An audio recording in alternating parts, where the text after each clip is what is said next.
Hai, saya Tony Bertiolios. Welcome to Krab Aquatic. Nah, hari ini kita akan berbicara satu topik yang mungkin udah lama kita nggak bicarakan, yaitu crab education. Nah, di crab education kita banyak hal sih yang kita bisa bicarakan. Nah, ini saya sudah banyak sekali memberikan item-item yang kita bisa nanti akan kita ajarkan, kita sampaikan. Mungkin tidak di satu video ini ya, tapi di beberapa video berikutnya. Nah, tapi buat sebelum saya memulai semua ini, saya minta dong buat teman-teman untuk subscribe channel ini supaya channel ini terus berkembang dan kita bisa menampilkan banyak hal-hal yang berguna buat teman-teman dalam pengembangan usaha budidaya kepiting khususnya dengan sistem vertical crab house. Oke, topik kita hari ini kita akan berbicara mengenai bagaimana membuat garam sintetis atau membuat air payau. Ini satu topik yang menarik ya, karena banyak sekali teman-teman yang berpikir kepiting itu hidupnya di air tawar gitu loh. Tapi sebenarnya kepiting itu adalah binatang air payau. Nah, sebenarnya apa sih air payau itu? Saya coba ya mencari tahu mengenai air payau itu buat teman-teman.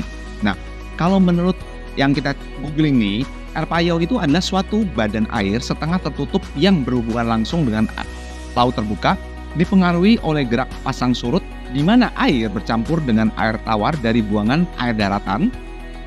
Perairan terbuka memiliki arus serta berpengaruh oleh proses-proses yang terjadi di darat. Jadi simpelnya sih sebenarnya kalau kita baca ini adalah air payau adalah campuran antara air tawar dengan air laut. Jadi sebenarnya simpel ya. Jadi gimana air dari laut dan air yang payau dari sungai bertemu, nah di tengah itu namanya air payau. Nah, kepiting yang kita pelihara ini dia harus hidup di air yang namanya air payau. Kita udah pernah sih mencoba beberapa kali memelihara mereka di air tawar tapi belum pernah berhasil. Jadi kepiting bisa hidup di air asin atau air payau. Nah, sebelum kita ngomong proses membuat air payau itu seperti apa, kita harus ngerti dulu parameter-parameter air payau itu apa sih air payau itu. Jadi gini, lebih mudahnya sebenarnya ada beberapa alat yang kita gunakan untuk mengetahui tingkat air payau. Yang pertama ini namanya saltimeter ya. Yang kedua ini namanya refraktometer ya. Dari dua alat ini sebenarnya hanya masalah cara menggunakannya aja. Tapi yang perlu teman-teman ketahui adalah gini. Kalau Anda lihat di sini ada dua parameter. Yang pertama namanya gravity, yang kedua namanya PPT. Nah, gravity PPT itu sebenarnya seperti gini. Kalau Anda ngomong dalam suhu, ada namanya Celsius, ada namanya Fahrenheit, ada namanya Kelvin. Nah, kita lebih menggunakan bahasanya itu adalah yang PPT. Kenapa? Jadi kalau PPT itu air tawar, itu satuannya ada 0. Ya, jadi 0 itu adalah air tawar. Sedangkan air laut itu satuannya ada 30. Sedangkan kalau yang gravity itu air tawar itu satuannya adalah 1.00. 1.000, jadi 0-nya 3 ya. Sedangkan kalau air laut itu adalah 1.022. Nah, mungkin ada yang terbiasa dengan parameter menggunakan gravity, tapi kalau di saya sih, saya lebih senang menggunakan PPT ya. Jadi 0 air tawar, 30 air laut. Nah, jadi kita samakan dulu supaya teman-teman ngerti dulu. Nanti akan kita bicara bagaimana membuat air payau kalau kita nggak tahu parameternya, kan jadinya lucu ya. Oke, sekarang kalau sudah tahu, jadi ini yang namanya saltimeter ya. Ini cara gunanya gimana saya akan jelaskan. Tapi sebelum itu saya akan jelaskan juga ini. Nah, kalau ini sebenarnya sama juga. Kalau nanti Anda keker dari sini, itu di dalamnya juga ada dua parameter yang sama, yaitu gravity dan PPT. Cuma cara menggunakannya berbeda. Oke, sebelum kita ngomong cara gunakannya, nanti cara gunainnya kita lakukan pada saat kita mau ngetes langsung ya airnya. Oke, sekarang gimana kita membuat air payau? Nah, ini pertanyaannya. Banyak teori-teori yang berkembang mengenai air payau. Tapi yang saya harus jelaskan adalah ada beberapa yang sering digunakan. Pertama, yang kita sering ngomong ya, namanya garam sintetis. Mungkin banyak sekali saya di video-video saya berbicara tentang ini menggunakan garam sintetis, ini menggunakan garam sintetis. Seperti apa sih garam sintetis? Nah, garam sintetis itu sebenarnya kalau Anda lihat nih, ya seperti garam. Jadi kalau saya ambil ya, sini.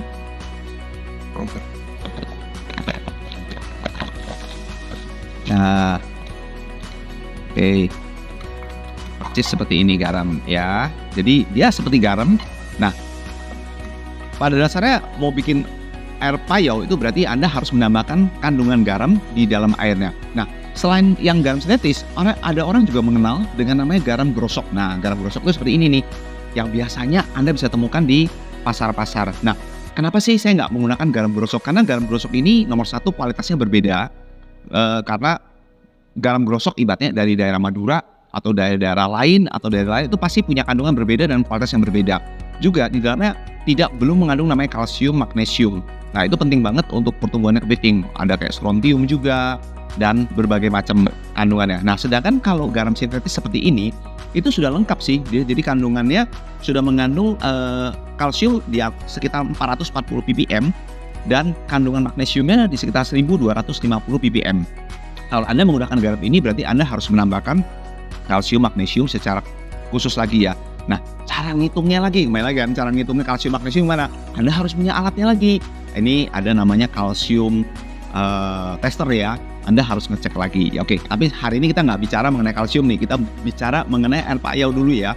Nah, selain menggunakan ini atau menggunakan garam sintetis, juga ada yang umum orang gunakan, yaitu menggunakan air laut dicampur dengan air payau. Kembali lagi, setelah mencampur, Anda ukur pakai alat ini. Nah, tapi hari ini kita nggak bicara mengenai gimana bikin air laut dan campur air tawar, karena itu hanya tinggal mencampur, terus Anda ukur ya pakai alat ini. Atau menggunakan garam grosok ini dengan menambahkan kalsium, magnesium.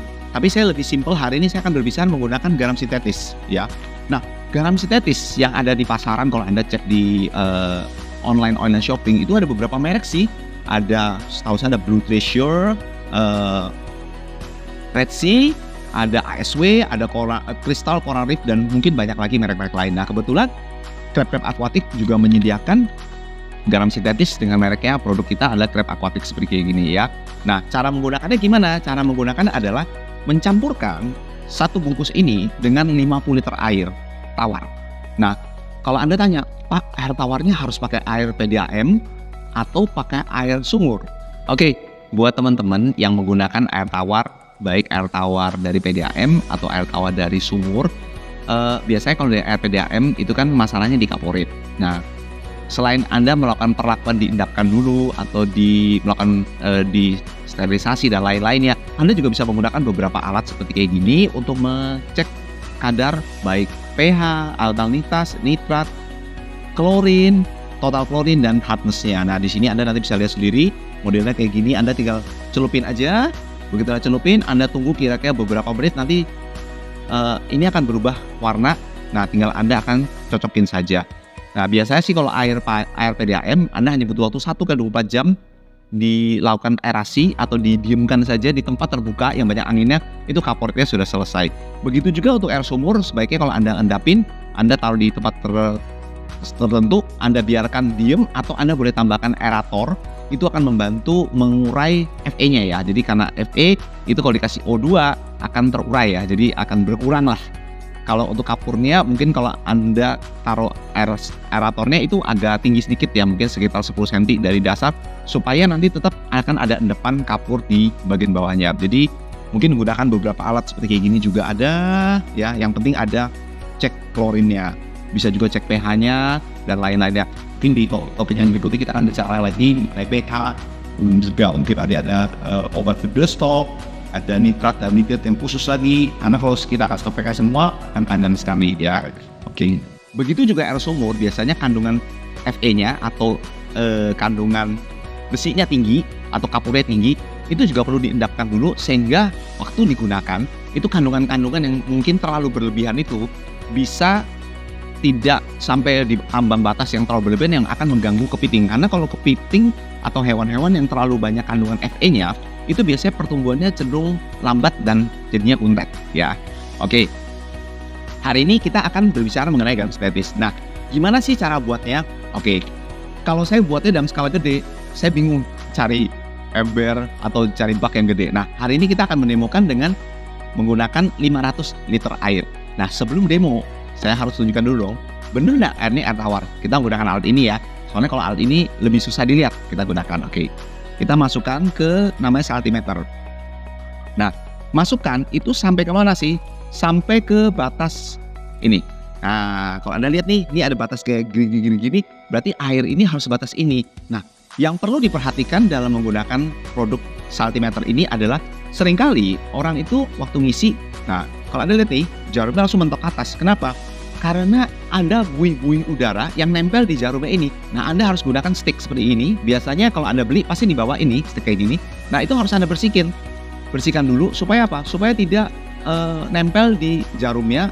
Kalau dia nempel, akhirnya kan nanti ukurannya jadi tidak sesuai atau fluktuatif. Nah, kalau Anda lihat sekarang, tadi ini adalah air tawar, saya ambil, kita lihat ya, adalah 0, ya, paling bawah ada jedok, ada minnya, jadi paling bawah itu udah 0 itu berarti sudah air tawar, ya. Kita balikin lagi ya, karena saya menyiapkan ini, kalau Anda lihat, 500 ml.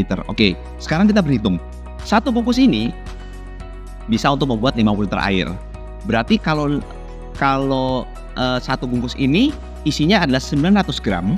Berarti kalau kita bagi 900 gram dengan 50 liter air, kita akan ketemukan 18 gram untuk 1 liter air. Nah, karena kita bikinnya hanya 500 liter air, berarti kita hanya menggunakan 9 gram. Benar ya? Oke. Nah, untuk membantu saya menghitung 9 gram itu gimana? Nah kan, alat timbangan apa? Bebas, timbangan apa aja. Biasanya gunakan timbangan yang kecil aja. Ini, oke, saya kembalikan dulu garamnya. Oke, kita kalibrasi dulu. Kita nyalakan dengan alat wadahnya ini ya. Oke, 0 ya, Anda bisa lihat 0. Saya pinggirkan dulu supaya tidak mengganggu nih. Sekarang kita timbang adalah 9 gram. 10 gram. Oke, 9 gram. Ini ya, 9 gram. Ayo teman-teman bisa lihat ini adalah 9 gram ya. Oke. 9 gram garam dengan 500 ml. Jadi ini setara dengan satu bungkus kita tambahkan dengan 50 liter air. Oke, kita lihat ya. Kita masukin. Kita gunakan ini sendok. Ambil. Nah, sekarang kita kuning. Tadi kan sebelumnya ada airnya PPT-nya Anda tahu. Nah, sekarang kita masukkan. Sampai mana? Sampai ke batas waktu ya, ini. Oke, sekarang kembali lagi. Ini kan ada bubble nih, yang nempel nih. Nah, ini dibersihkan. Nah, bubble bersihkan. Oke. Sekarang kita lihat nih, kakak sini. Yap. Nah, oke, kalau di sini kelihatan airnya berapa? Itu angka 14 dan 16. Karena kalau di sini satuannya adalah 0, 8, 10, 14, 16, 18, 20, 22, 24, 25. Jadi kalau ini di antara 14 dan 15 berarti dapatnya apa? 15 ppt. Itulah air payau. Jadi air payau itu satuannya apa? Satuannya adalah yang disebut air payau 10 sampai 20 itu namanya air payau. Ya, kalau di 15 kan ini tahannya. Nah, kalau untuk hidup kepiting, bagusnya berapa sih? Kalau kita sih menyarankan itu antara 15 sampai 25 ya. Jadi kalau Anda sudah dapat 15 ini sudah air payau. Tapi sebaiknya sih kalau dalam pemeliharaan Anda kaitkan lagi antara 15 sampai 20 lebih baik ya. Karena kalau di bawah 15 nanti kan jadi airnya kurang habitatnya kurang sesuai. Tapi balik lagi sih, Anda harus ngecek sampling air di tempat di mana kepiting yang ada dapat air tersebut hidup biasanya. Contoh misalnya di daerah tertentu ada yang kepiting hidup dengan ada garam lebih tinggi, tapi ada beberapa tempat juga kepitingnya hidup dengan ada garam yang lebih rendah. Nah, kita kan tidak bisa mensamaratakan semua. Tapi kalau mengambil setengahnya yaitu 15 sampai 20 depan. Tapi lebih baik Anda cek sama kondisi air situ.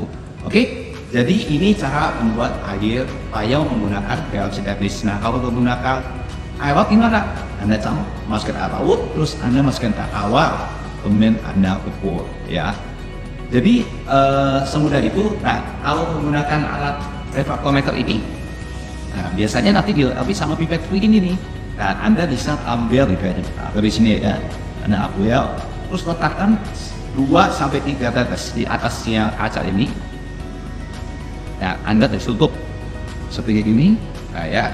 Terus Anda arahkan ke sinar matahari. Nah, nanti dari sini ya, jatuhnya adalah ke 15. Jadi sama ya, Ini 15, ini juga 15. Nah, seringkali teman-teman ada pakai ini salah, kenapa? Karena dia lupa nih bersihin bubble-bubble yang ada di sini, akhirnya tidak akurat. Jadi sebenarnya kalau digunakan dengan baik dan benar, alat yang sesimpel ini itu sudah akurasinya tinggi sekali. Dan kita sendiri, jujur kita jarang menggunakan ini, lebih sering menggunakan yang ini saja.